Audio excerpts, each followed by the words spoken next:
Hello दोस्तों, आप सभी का स्वागत है मेरे यूट्यूब चैनल पे।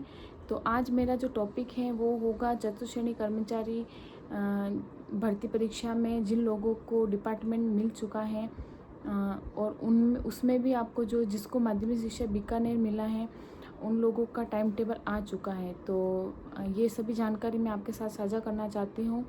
तो जिसको माध्यमिक शिक्षा बीकानेर मिला है तो उनका टाइम टेबल आ चुका है। उसमें 17 तारीख सुबह 11 बजे से 21 तारीख तक आपको रात को 12 बजे तक समय दिया जाएगा। आपको जिला मतलब आपकी प्राथमिकता के अनुसार जिले बनाने का, और उसमें जिसको आपको होम डिस्ट्रिक्ट चाहिए तो आप उसको प्रथम स्थान पर रखिएगा। जिला आवंटन 5 दिन का समय में आप अपने जिले आवंटन मतलब भर दीजिएगा शाला दर्पण पोर्टल पे। फिर उसके बाद 2 दिन का समय होगा जिसमें आपको पता चल जाएगा कि 22 और 23 को आपको पता चल जाएगा कि आपको कौन सा जिला मिलने वाला है।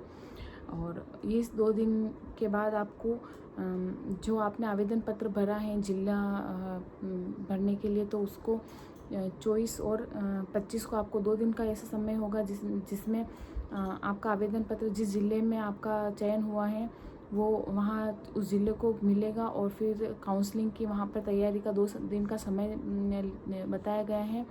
फिर उसके बाद 27 से 30 तारीख तक 4 दिन के अंदर आपकी काउंसलिंग होगी। और फिर उसके बाद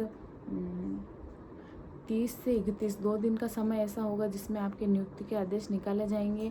और आपके फिर उसके 21 दिन के भीतर आपको ज्वाइन करना होगा। तो अब आपके पास बिल्कुल भी समय नहीं है। मतलब ये देख लो कि 17 तारीख से 31 तारीख के बीच में आपको टोटल आपको कौन सा आपको डिपार्टमेंट में कौन सा ऑफिस आपको जो कौन सी स्कूल मिलने वाली है सारा आपको 31 तारीख तक पता चल जाएगा। फिर उसके बाद आपको 21 दिन का समय ज्वाइनिंग के लिए दिया जाएगा। तो सबको अपना अपना अच्छा होम डिस्ट्रिक्ट मिले, जो आपको आप जो चाहते हो वही मिले। और मैं चाहती हूँ कि आपके घर से ज़्यादा दूर ना हो, सबको अपनी चॉइस के अनुसार ही मिले। और इसी प्रकार धीरे धीरे सबका ही हर डिपार्टमेंट अपना अपना इसी तरीके से टाइम टेबल जारी करेगी और सबको इसी तरीके से आवेदन भरने का समय दिया जाएगा। जिले भरने का समय, फिर जिला आवंटन होगा। इसी प्रकार हर डिपार्टमेंट एक नोटिफिकेशन जारी करेगी और सबको अब धीरे धीरे बस ज्वाइनिंग की तैयारी हो रही है। और दूसरी बात ये है कि किसी ने मुझे पूछा था कि आपका रीट में कैसे रहा, क्या नंबर्स आए या आपका हुआ या नहीं हुआ।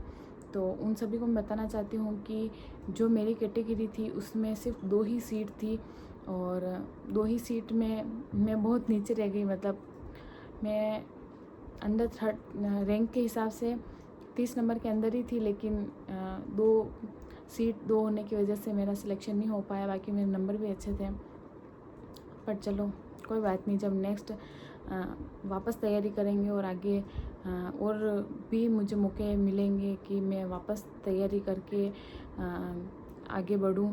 और आप सभी भी शायद आगे तैयारी कर ही रहे होंगे। और कुछ का ऐसा मैसेज आया था कि हमारा नहीं हुआ है, मैं इतने नंबर से रह गई है।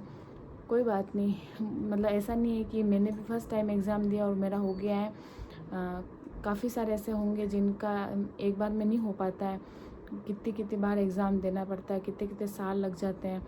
और आप कोई बात नहीं, आगे तैयारी करते रहिए। और एग्ज़ाम आने वाले हैं बहुत सारे।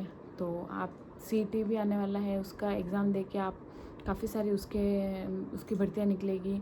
तो आप उसमें एग्ज़ाम दे के हो जाएगा आपका भी। धन्यवाद दोस्तों।